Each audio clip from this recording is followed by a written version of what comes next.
तो चलिए अब बात करते हैं कृत्रिम वर्षा के बारे में। इसमें हम देखेंगे कि कृत्रिम वर्षा होती क्या है, ये चर्चा में क्यों है, इसको कैसे करते हैं, इसकी सीमाएं क्या क्या हैं, इन सब के बारे में आज हम बात करेंगे। तो सबसे पहले बात करते हैं कृत्रिम वर्षा होती क्या है। ये एक ऐसी तकनीक है जिसमें हवाई जहाज या किसी अन्य उपकरण की सहायता से बादलों के भौतिक अवस्था में बदलाव करके, पहले बादल थे उनको वर्षा वाले बादल बना दिया और फिर उनसे बरसात करवा दी, तो उसको बोलते हैं कृत्रिम वर्षा। यानी कि वर्षा भौतिक अवस्था में बदलाव करके वर्षा कराने की क्षमता को बढ़ाते हैं। इसे क्लाउड सीडिंग भी कहते हैं, क्योंकि क्लाउड में हम एक सीड दे रहे हैं भाई आप बरसात कराने के लिए ना, तो उसको क्लाउड सीडिंग भी कहते हैं। अब बात करते हैं कि ये चर्चा में क्यों है। तो और क्यों करवाई जाती है, तो बात करेंगे सबसे पहले कि भाई इसके क्यों करवाई जाती है। तो वायु प्रदूषण को कम करना। हाल ही में दिल्ली और उसके आसपास क्षेत्रों में गंभीर वायु प्रदूषण देखा गया है। आपको पता ही है दिवाली के आसपास दिल्ली में फुल प्रदूषण होता है, तो इसके लिए जो कृत्रिम वर्षा कराने की तैयारी चल रही है। और हालिया प्रयास देखें तो दिल्ली सरकार और IIT कानपुर ने मिलकर क्लाउड सीडिंग के लिए कई परीक्षण किए हैं। इसका उद्देश्य क्या होता है, इसका उद्देश्य होता है प्रदूषण के कणों को वर्षा के माध्यम से ज़मीन पर बैठाना, इसका जो है उद्देश्य होता है। लागत की बात करें 3.21 करोड़ लागत होगी इसकी। और क्या होते हैं, तो सूखा और जल संकट, जैसे कर्नाटक राज्य ने सूखे से निपटने हेतु और जलाशय में पानी के प्रवाह को बढ़ाने के लिए क्लाउड सीडिंग परियोजना को उपयोग किया था। जैसे लिंगमान के जलाशय एक परियोजना थी उसमें, वहाँ पर। फिर ओलावृष्टि नियंत्रण, कुछ देश ओलावृष्टि के कारण फसलों को होने वाले नुकसान को कम करने के लिए भी क्लाउड सीडिंग का प्रयोग करते हैं। और अंतर्राष्ट्रीय उपयोग की बात करें तो चीन और संयुक्त राज्य अमीरात ने UAE ने क्लाउड सीडिंग में अग्रणी राज्य हैं। इसके अलावा बात करें तो USA है, इजराइल है, और ऑस्ट्रेलिया में तो पता ही है कि एक बार बाढ़ आ गई थी इसके कारण। तो ये सभी जो हैं क्लाउड सीडिंग करते हैं।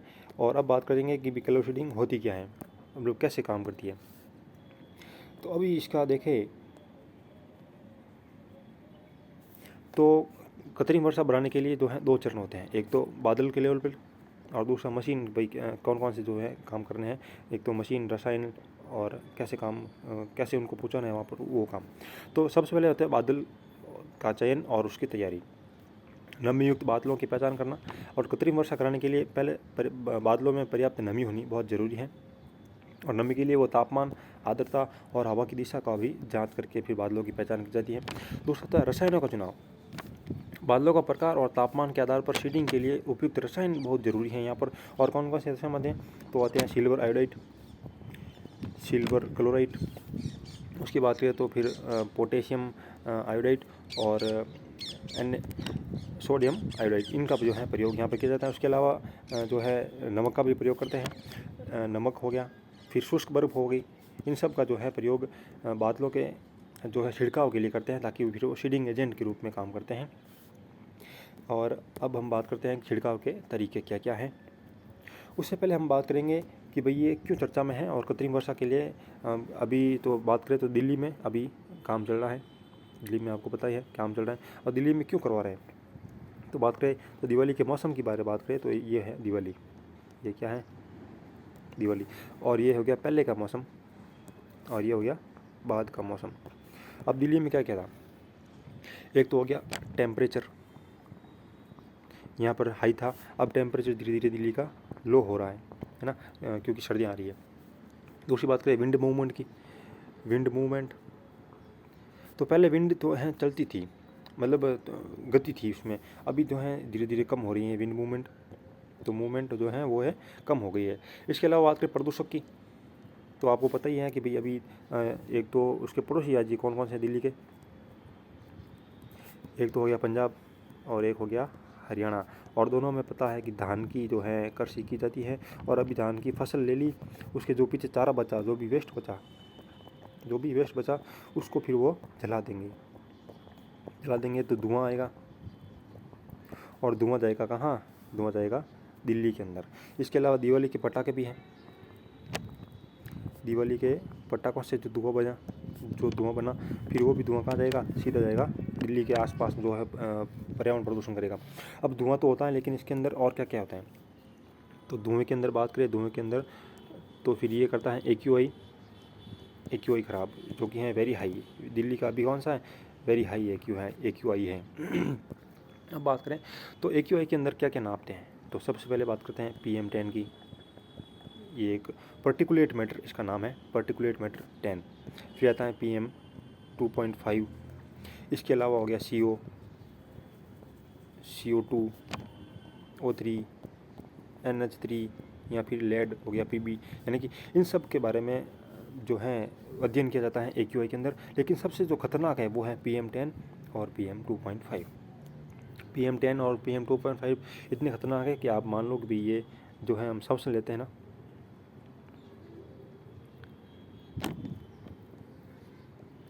माना कि ये हमारे फेफड़े हैं, तो जैसे ही हम सांस लेंगे तो फिर इनके जो पर्टिकुलेट मैटर जो है PM10 और PM2.5, इनके जो मैटर हैं जैसे ही हमने श्वसन ली तो हमारे लंग्स में हवा गई, इसके साथ में ही गए ये PM10 और PM2.5 वाले मैटर।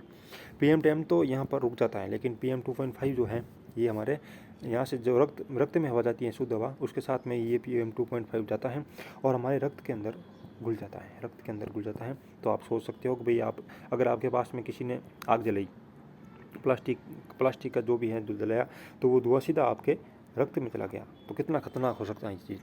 इसलिए फिर इसको कम करने के लिए कृत्रिम वर्षा जो है करवाई जाती है। अब बात करते हैं कृत्रिम वर्षा जो है कैसे करवाई जाती है, इसके बारे में भी हम बात कर लेते हैं।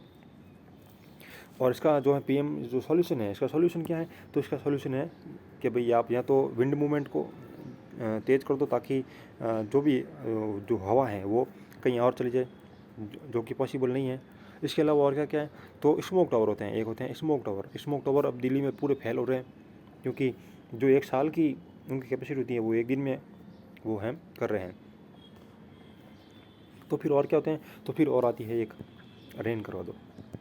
अब रेन अगर मानसून की बात करें तो फिर वो तो बहुत ही जो है लेट होगा।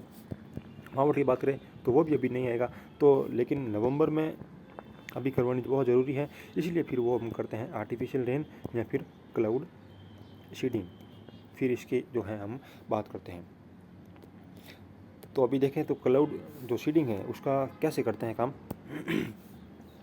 तो संघनन और वर्षा, जब सीडिंग एजेंट बादलों में छिड़के जाते हैं तो संगणक केंद्रकों का यानी कि कंडेंसेशन न्यूक्लियस काम करते हैं। जैसे ये बादल हो गया, अभी ये वर्षा वाला बादल नहीं है, लेकिन जैसे इस पे जैसे AGI हमने डाला तो इसमें हो गई क्लाउड सीडिंग। अब ये क्लाउड सीडिंग हो गई, इसमें बनेगा अब एक बादल यहाँ पर जो है बनता है क्रिस्टल। किसका क्रिस्टल बनता है, तो आइस का क्रिस्टल बनता है। यहाँ पर वर्षा वाला जो है वो न्यूक्लियस बनता है, और फिर जो एक न्यूक्लियस को देखकर दूसरा न्यूक्लियस अपने आप बन जाता है। ऐसे करके पूरा ये बादल जो है वो जो है जल की बूंदों या बर्फ़ के क्रिस्टल बना लेता है।